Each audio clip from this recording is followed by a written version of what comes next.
ब्रह्मांड का अध्ययन, ब्रह्मांड के अध्ययन को कॉस्मोलॉजी कहा जाएगा। हॉरोलॉजी, हॉरोलॉजी होता है यांत्रिकी एवं काल का अध्ययन, यांत्रिकी एवं काल के अध्ययन को कहा जाएगा हॉरोलॉजी। जियोफिजिक्स, ये होता है भूगर्भ में वस्तुओं की भौतिक अध्ययन, भूगर्भ में, ठीक ना, ज्योति फिजिक्स, सॉरी जियोफिजिक्स। एस्ट्रोनॉमी होता है खगोल पिंडों, खगोलीय पिंडों का अध्ययन होगा एस्ट्रोनॉमी। बायोफिजिक्स, जीव तंत्रों के भौतिक पक्षों का अध्ययन होगा बायोफिजिक्स। क्रिप्टोग्राफी, गूढ़ लेखन एवं बीज लेखन संबंधी विज्ञान को क्रिप्टोग्राफी में पढ़ा जाएगा। एपीग्राफी होता है शिलालेख संबंधी ज्ञान का अध्ययन, एपीग्राफी।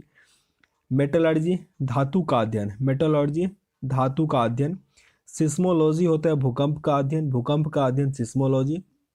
न्यूमिस्मेटिक्स, सिक्कों का अध्ययन, सिक्कों एवं धातुओं के अध्ययन को कहा जाता है न्यूमिस्मेटिक्स। एक्वेस्टिक्स, एक्वेस्टिक्स ये होता है ध्वनि विज्ञान का अध्ययन, एक्वेस्टिक्स, इसका हिंदी भी होता है साउंड का स्टडी करेंगे उसको हम कर लेंगे, ठीक ना। तो जीवधारियों अथवा उससे प्राप्त पदार्थों के औद्योगिक इस्तेमाल का अध्ययन, फिर से रिपीट कर लो। बायोटेक्नोलॉजी, जीवधारियों अथवा उससे प्राप्त पदार्थों के औद्योगिक इस्तेमाल का अध्ययन। क्रायोजेनिक्स होता है अति निम्न ताप का अध्ययन, ये एक प्रकार का ईंधन हुआ, समझो क्रायोजेनिक्स। ऑप्टिक्स, प्रकाश का अध्ययन, ऑप्टिक्स प्रकाश का अध्ययन। फोटोसोनिक्स, ये होता है पौधे पर ध्वनि का प्रभाव, फोटोसोनिक्स पौधे पर ध्वनि का प्रभाव। आइकोनोग्राफी, मूर्तियों एवं प्रतिमाओं का अध्ययन होता है आइकोनोग्राफी के अंतर।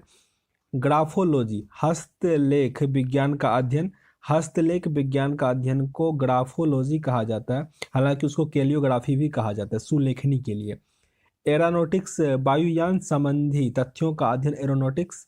लॉक्सिकोग्राफी, लॉक्सिकोग्राफी होता है शब्द को संकलन तथा लिखने की कला का अध्ययन, लेक्सिकोग्राफी। अब है सेलिनोलॉजी, चंद्रमा के मूल स्वरूप तथा गति का वर्णन, चंद्रमा के बारे में स्टडी होगा तो वो होगा आपका सेलिनोलॉजी। पहला यांत्रिकी का प्रश्न है, मात्रकों की अंतर्राष्ट्रीय पद्धति मीन्स एसआई यूनिट या एसआई सिस्टम बोलो, लागू कब किया गया? 1967 में, 1967 में। क्यों लागू किया गया? उससे पहले क्या होता था कि सब देश का एक अपना अपना मापन तरीका था, और फिर जब इंटरनेशनल मार्केट में व्यापार होना शुरू हुआ तब इसमें दिक्कत आना शुरू हो गई। जैसे कि मान लो हाइपोथेटिकली मीन्स मान लेते हैं वैसे ही, जैसे हमने लेंथ को मान लिया किलोमीटर में, ठीक ना, किलोमीटर में, और चाइना में वही लेंथ चल रहा है कुछ और, टैंगपो हम बोल देते हैं, टैंगपो चल रहा है। अब यहाँ का आदमी वहाँ जाए तो दिक्कत हो रहा है, मेजर करने में सब कुछ में दिक्कत हो रहा है। तो इसीलिए एक ऐसा कमेटी बनाया गया ताकि ये फिक्स हो सके कि ये जो यूनिट है ना हर जगह सेम हो, किलोमीटर इंडिया में भी, चाइना में भी, अमेरिका में भी, सभी जगह सेम होगा। तो उसे ही क्या नाम दिया गया? SI unit. ये सम्मेलन हो गया था फ्रांस में, पेरिस में, ठीक ना, 1967 में हुआ था, इंपॉर्टेंट है। तभी से एसआई यूनिट क्या हुआ? स्टार्ट हुआ। एसआई के मूल मात्रक की संख्या कितनी है? 7 है, काफी इंपॉर्टेंट है। एसआई के मूल मात्रकों की संख्या कितनी है? 7 है।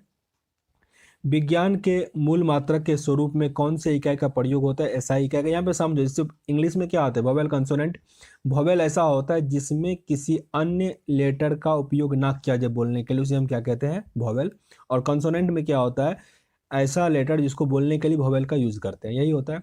सेम है ये आपका आपका मूल मात्रक, और एक होता है व्युत्पन्न मात्रक। मूल मात्रक होता है जिसका मात्रक, ऐसा मात्रक जिसमें किसी दूसरे मात्रक का यूज नहीं होगा, तो ये होगा मूल मात्रक। और व्युत्पन्न मात्रक वो होता है जिसमें मूल मात्रक का यूज होगा, उसे हम कहेंगे व्युत्पन्न मात्रक। क्लियर हुआ? नेक्स्ट है आपका एसआई पद्धति में वेग का मात्रक क्या होता है? मीटर प्रति सेकंड। एसआई पद्धति में वेग का मात्रक क्या होता है? मीटर प्रति सेकंड। यहाँ पे मीटर भी आ गया, सेकंड भी आ गया, मतलब क्या हो गया? ये एक व्युत्पन्न मात्रक है, वेग का मात्रक एक व्युत्पन्न मात्रक उदाहरण हो गया। त्वरण का एसआई मात्रक क्या हो गया? मीटर प्रति सेकंड स्क्वायर, मीटर पर सेकंड स्क्वायर। एसआई पद्धति में कार्य का मात्रक होता है न्यूटन मीटर या नहीं तो जूल, न्यूटन मीटर या जूल। एसआई मीन्स बल का एसआई मात्रक क्या होता है? न्यूटन। बल का एसआई मात्रक न्यूटन या किलोग्राम मीटर पर सेकंड स्क्वायर। एसआई प्रणाली में दाब का मात्रक होता है पास्कल या न्यूटन मीटर पर स्क्वायर। ये सब एक दो बार देखोगे तब याद होगा। अगर आप इससे पहले पढ़ चुके एक दो बार तब तो आपको याद हो रहा होगा, नहीं तो आपको एक बार पढ़ना पड़ेगा तब याद होगा। अभी लगेगा याद हो गया, पर एग्जाम में भूल जाओगे, इसलिए सही से याद कर लेना है सबको। पृष्ठ तनाव का मात्रक क्या है? न्यूटन पर मीटर, न्यूटन पर मीटर। एम्पियर का मात्रक विद्युत धारा, विद्युत धारा का मात्रक एम्पियर है। ल्यूमेन किसका मात्रक है? ज्योति फलक का, ज्योति फलक का मात्रक क्या है? ल्यूमेन। कैंडेला मात्रक है ज्योति तीव्रता का, कैंडेला मात्रक है ज्योति तीव्रता का। एसआई पद्धति में लेंस की शक्ति का इकाई होता है डायोप्टर।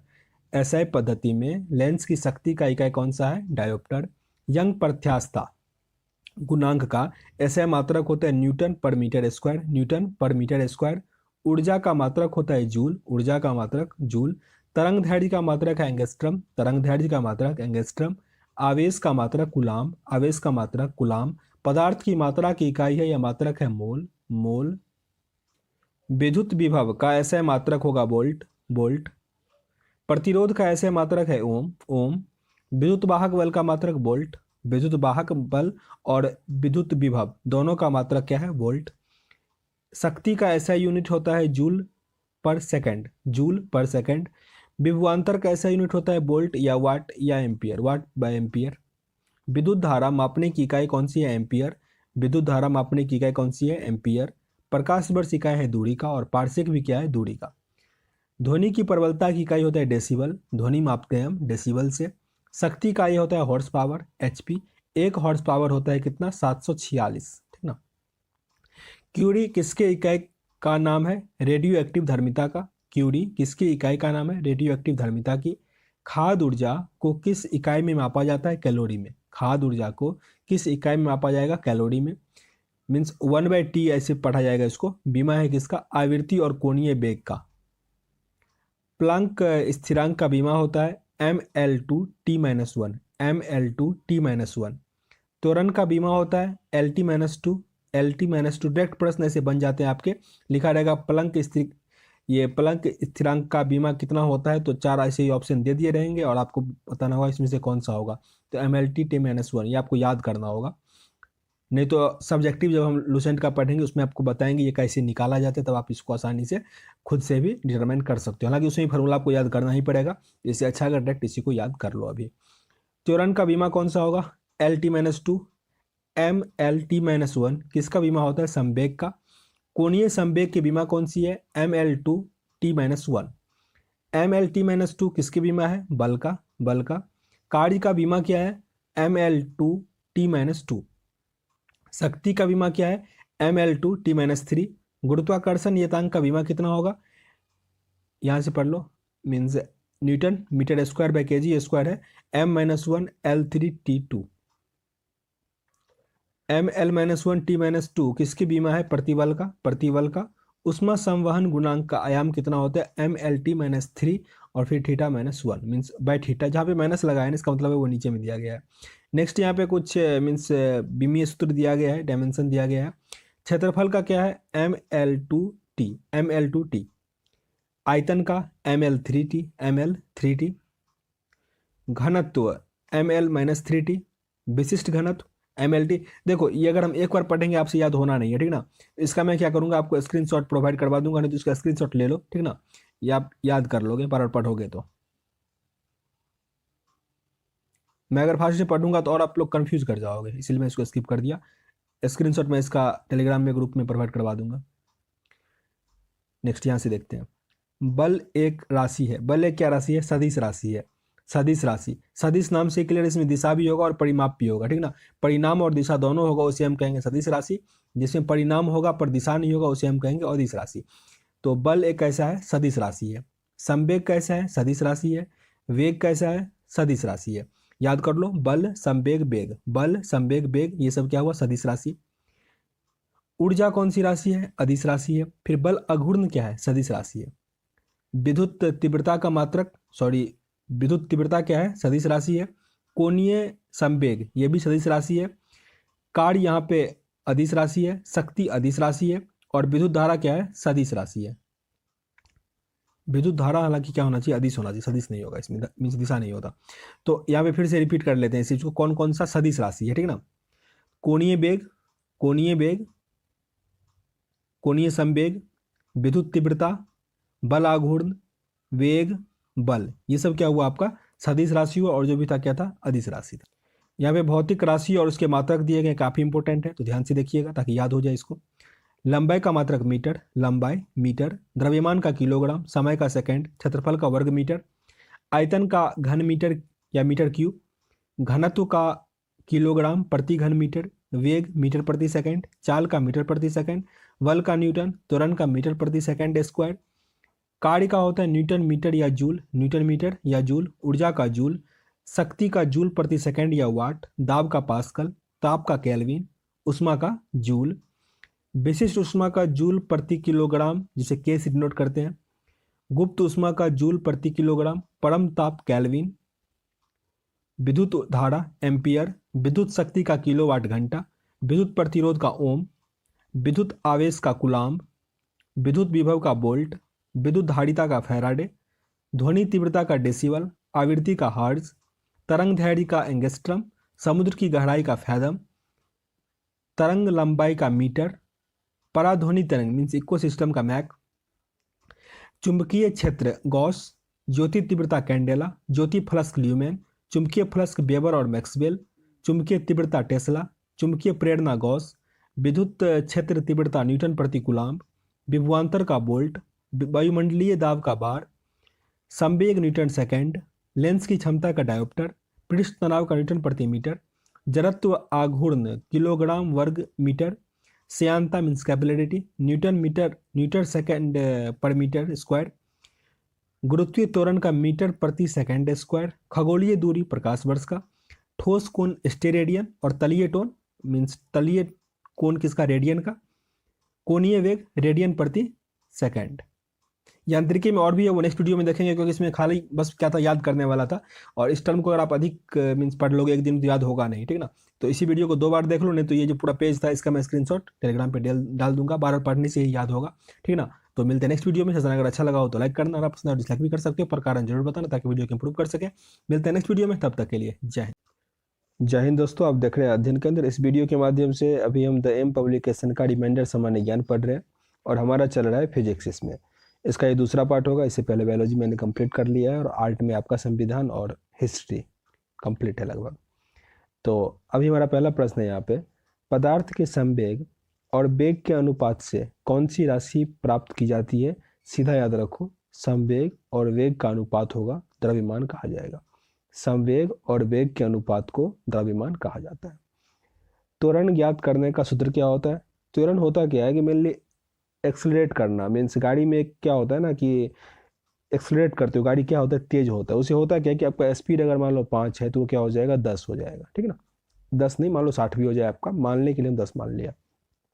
तो एक्सलरेशन कितना का हुआ, 5 से लेकर 10 तक हुआ। कितना बढ़ा इसमें, 5 का बढ़ोतरी हुआ, मीन्स 10 में से 5 को माइनस कर दिए तो कितना का बढ़ोतरी हुआ, 5 का हुआ। और कितना समय लगा, मान लो 2 सेकंड में हुआ, तो यही आपका क्या हो गया, त्वरण हो गया। तो यही यहाँ पे लिखा गया है v minus u by t. V मतलब हुआ कि आपका लास्ट स्पीड, और u मतलब हुआ आपका स्टार्टिंग स्पीड, और नीचे उसमें कितना टाइम लगा, वही क्या होगा, एक्सेलरेशन। ये क्या है, एक मीन्स आपका वेक्टर क्वांटिटी है, सदिश राशि है।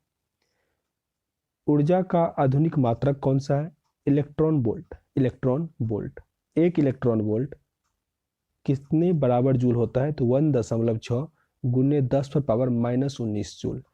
1.6 मल्टीपल 10 पे पावर माइनस 19 जूल। एक न्यूटन बराबर होता है 10 पर पावर 5 डाइन। काफ़ी इंपॉर्टेंट है, एक न्यूटन बराबर होता है 10 पर पावर 5 डाइन के।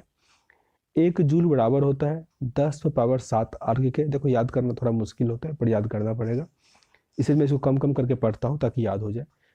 एक जूल बराबर होता है, एक जूल बराबर होता है 10 पर पावर 7 अर्ग, और एक न्यूटन बराबर होता है 10 पर पावर 5 डाइन के। एक एंगस्ट्रम बराबर होता है 10 पर पावर माइनस 10 मीटर के। एक एंगस्ट्रम 10 पर पावर माइनस 10। एक अश्व शक्ति याद होगा 1046 वाट। ये सारे प्रश्न इंपॉर्टेंट है, बहुत इंपॉर्टेंट है, फिर से रिपीट ही कर देते हैं इसको। एक न्यूटन बराबर होता है 10 पावर 5 डाइन का। एक जूल बराबर होता है 10 पावर 7 अर्ग। एक एंगस्ट्रम होता है 10 पर पावर माइनस 10 मीटर, और एक हॉर्स पावर कितना होता है, 746 वाट। विद्युत ऊर्जा का व्यापारिक माप क्या होता है। व्यापारिक माप या घर में जो आपका मीटर लगा होता है वो किस में मापता है, ऐसे भी प्रश्न आएगा। वो क्या होता है, KWH, kilo watt per hour. एक आवर में कितना किलो वाट लगा उस पर वो मेजर करता है। 1 किलोवाट किसके बराबर होता है, तो 3.6 गुने 10 पर पावर 6 जूल। 3.6 गुने 10 पर पावर 6 जूल। लंबी दूरी का मात्रक क्या होता है, प्रकाश वर्ष। इससे भी लंबा आपका पारसेक होता है, यहाँ पे लिखा गया है। दूरी मापने का सबसे बड़ी इकाई कौन सी होती है, पारसेक।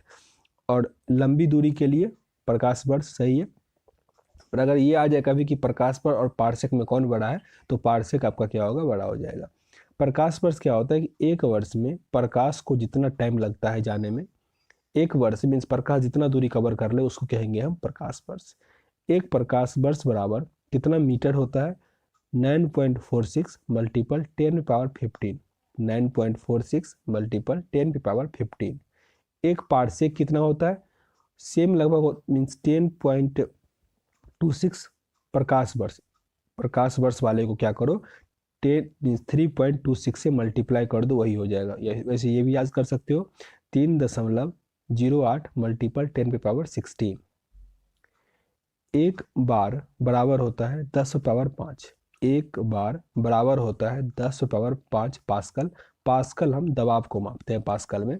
एक फैदम बराबर होता है 6 लीटर। एक फैदम बराबर होता है 6 लीटर। एक बैरल बराबर होता है 10 डेसिमल। एक बैरल बराबर होता है 10 डेसिमल, काफ़ी इंपॉर्टेंट है। एक बैरल 10 डेसिमल के बराबर होता है। एक नैनोमीटर 10⁻−9, 9 लिखा है तो नैनोमीटर। एक गैलन बराबर कितना लीटर होता है? 4.55 लीटर। एक गैलन कितने लीटर के बराबर होगा? 4.55 लीटर। मीन्स ऐसे याद रखो 5 से आधा लीटर कम, ठीक ना। एक बैरल कितने गैलन के बराबर होगा? 37.5, अप्रॉक्स 40 कहा जाता है। हालांकि एक बैरल कितने बराबर होता है? 37.5। जैसे न्यूज़ में सुनते होगे कि वायरल मीन्स पेट्रोल वायरल में ही आता है, हम लोग इंपोर्ट करते हैं किसी देश से तो वायरल में ही होता है। तो एक वायरल बराबर कितना हो गया? 37.5 गैलन। और फिर इसको आप 4 से मल्टीप्लाई कर दो तो उतना हो जाएगा लीटर। कमेंट बॉक्स में बता देना कि एक वायरल जो है कितने लीटर के बराबर है, इस दोनों को मल्टीप्लाई करके बताना है। एक क्यूबिट बराबर कितना इंच होता है? 18 इंच। एक क्यूबिट बराबर कितना इंच? 18 इंच। एक लिंग बराबर कितने मील होता है? 3 मील। एक लिंग बराबर कितना मील? 3 मील।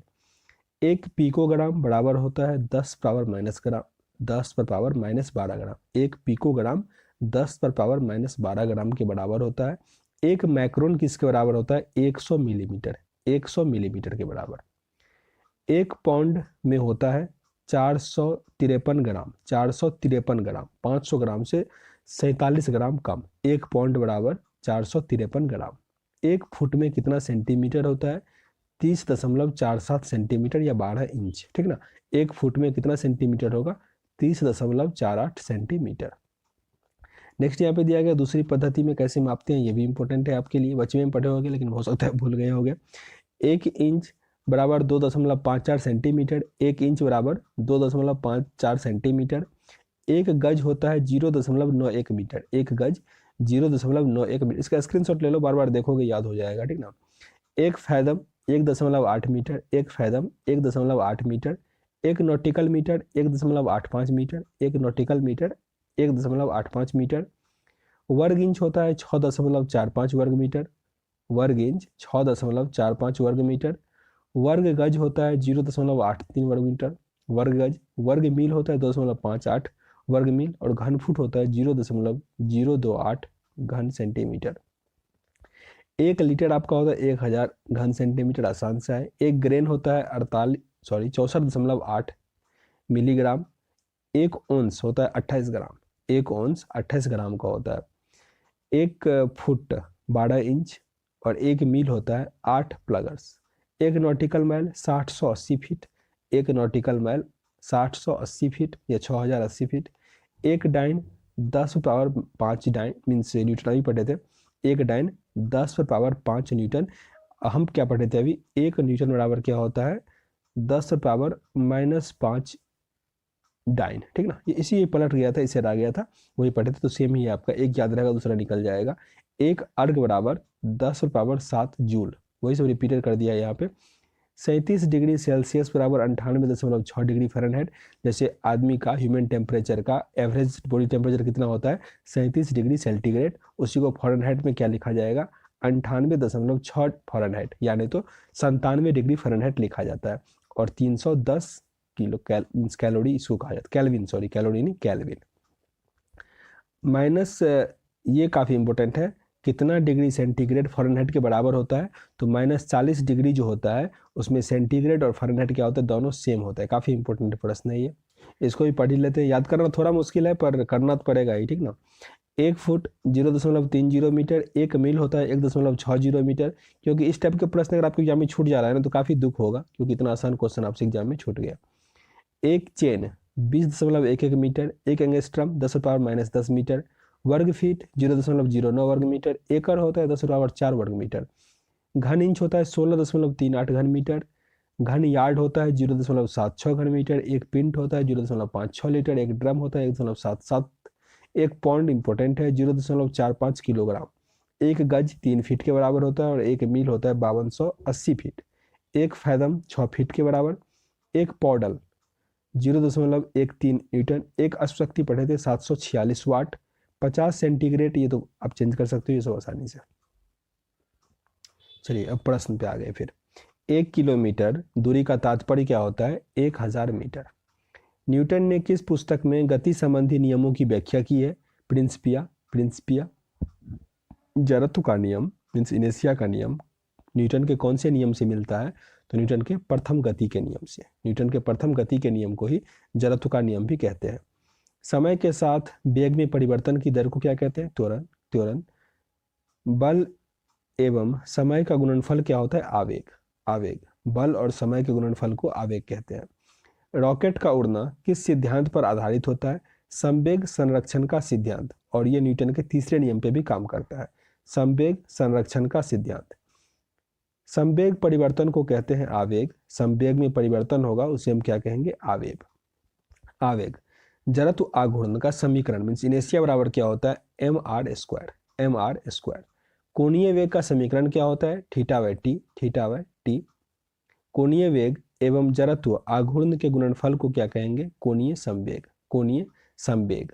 उड्डयन काल टाइम ऑफ फ्लाइट का सूत्र क्या होता है? 2u sin θ/g।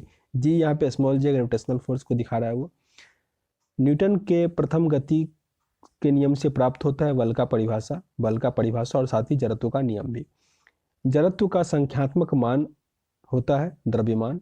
जड़त्व का संख्यात्मक मान, जड़त्व किस पे डिपेंड करता है? पूरी तरह से द्रव्यमान पर। यदि किसी वस्तु का वेग दुगुना कर दिया जाए तो संवेग भी क्या होगा? दुगुना होगा। वेग दुगुना कर देगा, संवेग भी क्या होगा? दुगुना। एक जेट इंजन किस सिद्धांत पर कार्य करता है? रैखिक संवेग का संरक्षण भी पढ़े थे, रैखिक संवेग का संरक्षण, या नहीं तो न्यूटन का तीसरा नियम भी चलेगा। गुरुत्वाकर्षण के सिद्धांत को किसने दिया? न्यूटन ने दिया। न्यूटन की गति के तीसरे नियम के अनुसार क्या होता है? प्रत्येक क्रिया के बराबर विपरीत प्रतिक्रिया होती है। रॉकेट किस सिद्धांत पर कार्य करता है? न्यूटन के तीसरे नियम पर, और भी पढ़े थे, रैखिक संवेग संरक्षण। एक गतिशील बस में एकाएक ब्रेक लगाने पर बस का जो सवारी होता है वो पीछे की ओर झुक जाता है। यह किस नियम को पालन करता है? या तो ये जड़त्व का नियम बोलो मीन्स गति का जड़त्व नियम, या नहीं तो न्यूटन का प्रथम नियम मीन्स जो वस्तु जिस अवस्था में है वो उसी अवस्था में क्या होगा? रहना चाहेगा। किसी वस्तु के स्थिर अथवा सरल के समरूप गति से गतिशील अवस्था में परिवर्तन किस गुण के कारण होता है? जड़त्व। मतलब इसको ऐसे समझो कि कोई गाड़ी जो है, बस में आप बैठे हो और बस एकाएक चलना शुरू हो जाता है, आप क्या होगा? पीछे की तरफ झुक जाओगे, वो भी क्या है? आपका जड़त्व का नियम है। एक समान वृत्तीय गति में क्या होता है? चाल अचर होता है और वेग क्या होता है? चर होता है। अच्छा, इस प्रश्न को एक बार और समझो। जैसे कोई मीन्स घोड़ा चलाने वाला घोड़े पे बैठा, वो राइड कर रहा है घोड़े को, और घोड़े पे बैठा है, घोड़े ने जंप किया और घुड़सवार क्या होगा? थोड़ा ऊपर मीन्स ऊपर उछल गया, फिर जो वो गिरेगा तो क्या होगा? घोड़े पे ही गिरेगा। वो क्यों गिरा? क्योंकि इसका भी क्या था? चाल बढ़ा हुआ था और इसका भी चाल क्या था? बढ़ा हुआ था, दोनों एक ही जगह पे गिर गए। एक और एग्जांपल है, जैसे आप गाड़ी से जा रहे हो, बस में मान लो बैठे हो और उसमें आप एक गेंद लेकर कैच खेल रहे हो, ठीक है ना, तो गेंद आपके हाथ में ही गिरेगा। क्यों गिरता है? क्योंकि आपका भी मोशन में है, बॉल का भी क्या है? मोशन में है, दोनों में क्या लग रहा है? चाल का मीन्स इनेर्शिया लग रहा है, जड़त्व लग रहा है, इसके कारण ऐसा होता है। प्रश्न आएगा वो सब किससे संबंधित है? जड़त्व पे टिक करना आपका सही हो जाएगा। एक समान वृत्तीय गति में क्या होता है? चाल अचर होता है और वेग चर होता है। एक समान वृत्तीय गति में क्या होता है? चाल अचर होता है और वेग चर होता है। एक गेंद को क्षैतिज से कितने कोण पर फेंके कि अधिकतम क्षैतिज दूरी पे जाएगा? याद रखिएगा 45 डिग्री। सबसे दूर के लिए 45 और सबसे ऊंचा के लिए 90 डिग्री है। जब वस्तु भिन्न भिन्न चालों के समान दूरी तय करती है तो उसकी औसत चाल क्या होता है? ये प्रश्न आपको मैथ में पढ़े होंगे। जैसे 40 किलोमीटर की पर स्पीड से गया और 50 किलोमीटर पर स्पीड से आया तो उसका औसत चाल कितना होगा? तो स्टूडेंट गलती क्या करते हैं, क्या करेंगे वो? 40 + 50, जैसे औसत मेनली पढ़े हैं 2 से डिवाइड देते हैं, ऐसा नहीं होता है। उसका फार्मूला होता है 2 × 40 × 50 और बाय क्या होता है? 40 + 50 मीन्स 2xy/x + y। तो यहाँ पे चाल को V1 V2 किया गया है, तो इसलिए क्या किया, V1 इंटू V2 और V1 प्लस V2 और 2 से मल्टीप्लाई करना। मीन्स ऐसे याद रखो 2xy bye x plus Y, ठीक ना। आपको मैथ में भी ये काम देगा। चलो नेक्स्ट हम इससे आगे पढ़ेंगे, वीडियो काफ़ी लंबा नहीं रखना है फिजिक्स का, क्योंकि अधिकतर इसमें आपको याद ही करना पड़ता है, ठीक ना। तो जब से याद करने वाला थोड़ा कम होगा, समझने वाला अधिक होगा, तो हम अधिक पढ़ेंगे, अभी कम कम ही पढ़ो। तो उम्मीद करते हैं ऐसे कुछ सीखने का मौका मिला होगा। सेशन अगर अच्छा लगा हो तो लाइक करना, शेयर भी कर देना अपने दोस्तों के साथ, और अगर पसंद ना आया हो डिसलाइक भी कर सकते हो, पर कारण जरूर बताना ताकि वीडियो को इंप्रूव कर सके। मिलते हैं नेक्स्ट वीडियो में, तब तक के लिए जय हिंद। जय हिंद दोस्तों, आप देख रहे हैं अध्ययन केंद्र। इस वीडियो के माध्यम से अभी हम द एम पब्लिकेशन का रिमाइंडर सामान्य ज्ञान पढ़ रहे हैं, जिसका चल रहा है हमारा फिजिक्स। तो चलो स्टार्ट करते हैं आज के प्रश्न से। जब वस्तु भिन्न भिन्न चालों से समान समय तक चलती है तो औसत चाल क्या होगा। इससे पहले वाले वीडियो में देखे थे, समय का जिक्र नहीं किया गया था, बस लिखा था कि दो भिन्न भिन्न चाल दिया गया है तो औसत चाल निकालना था। तो हमने क्या लिखा था, 2v1 v2 bye v1 plus v2। याद रखना, जब समय दे दे और समय समान हो तब लिखेंगे हम v1 plus v2 by 2, v1 plus v2 by 2। जैसे कि 40 किलोमीटर प्रति घंटे की स्पीड से 1 घंटे तक चला और 50 किलोमीटर के पर स्पीड से 1 घंटे तक चला, तो औसत क्या होगा, तो औसत जोड़ के 2 से 2 के 45 आंसर आएगा, ठीक है, ऐसे बन जाएगा। चलो नेक्स्ट प्रश्न पे आते हैं। घर्षण गुणांक के लिए समीकरण क्या है, ओमेगा बराबर एफ बाय आर। घर्षण गुणांक बराबर क्या हो जाएगा, एफ बाय आर। घर्षण गुणांक का मात्रक क्या होता है, इसका मात्रक नहीं होता, बहुत इंपॉर्टेंट है। घर्षण गुणांक का कोई मात्रक नहीं होता सॉरी। सबसे बड़ा घर्षण बल है चरम घर्षण बल, सबसे बड़ा घर्षण बल चरम घर्षण बल। दलदली सड़कों पर फिसलने का कारण क्या है, घर्षण की कमी। प्रश्न ऐसे ही आएगा कि बर्फ पे चलना कठिन होता है जबकि सड़क पे चलना आसान होता है, क्यों, क्योंकि घर्षण की कमी के कारण, ठीक ना। न्यूटन के द्वितीय गति नियम से क्या प्राप्त होता है, बल का माप, जबकि बल का परिभाषा किससे होता है, न्यूटन के प्रथम नियम से। कोणीय वेग का मात्रक क्या होता है, रेडियन पर सेकंड। कोणीय वेग का मात्रक क्या होता है, रेडियन पर सेकंड।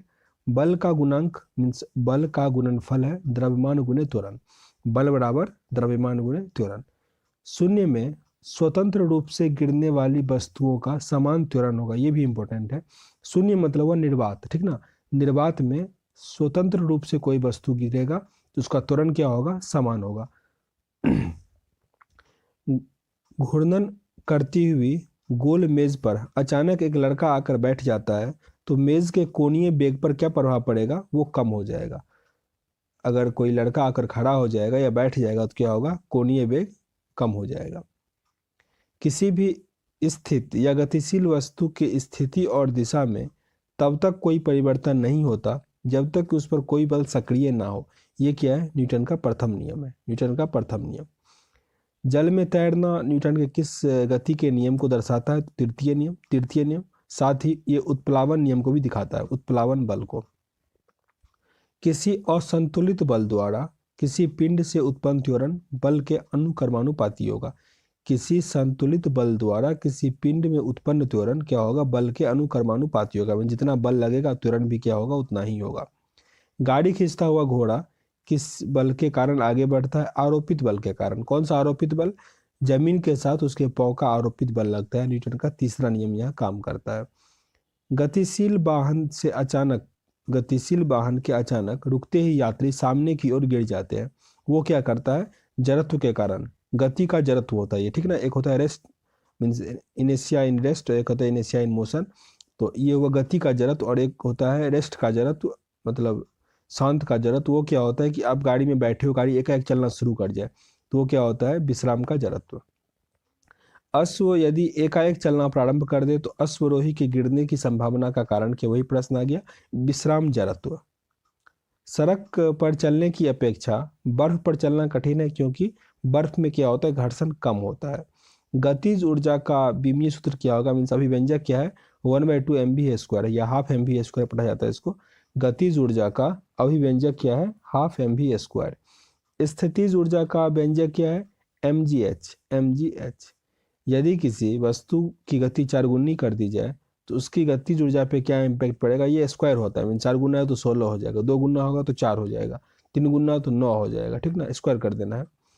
यदि किसी वस्तु की गतिज ऊर्जा दुगुनी कर दी जाए तो उसकी गतिज ऊर्जा क्या हो जाएगी, चरगुनी हो जाएगी। सेम प्रश्न है।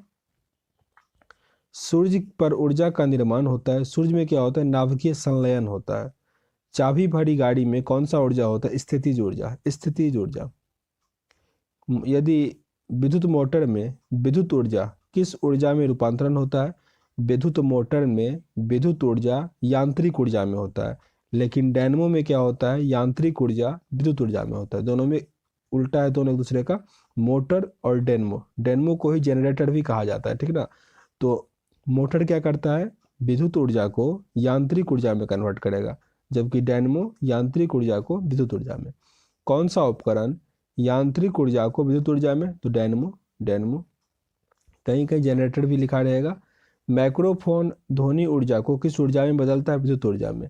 माइक्रोफोन क्या करता है, विद्युत ऊर्जा को, सॉरी, ध्वनि ऊर्जा को विद्युत ऊर्जा में। और लाउड स्पीकर क्या करता है, वो भी ध्वनि ऊर्जा को विद्युत ऊर्जा में। मैक क्या करेगा, वो करेगा ध्वनि ऊर्जा को विद्युत ऊर्जा में ही, ठीक ना। लाउड स्पीकर उल्टा करता है, ये करता है विद्युत ऊर्जा को ध्वनि ऊर्जा में। उसमें करंट जाता है, फिर वो आवाज आता है, तो विद्युत ऊर्जा को ध्वनि ऊर्जा में। मोमबत्ती रासायनिक ऊर्जा को परिवर्तित करता है प्रकाश एवं ऊष्मा ऊर्जा में। मोमबत्ती रासायनिक ऊर्जा को परिवर्तित करता है प्रकाश एवं रासायनिक ऊर्जा में।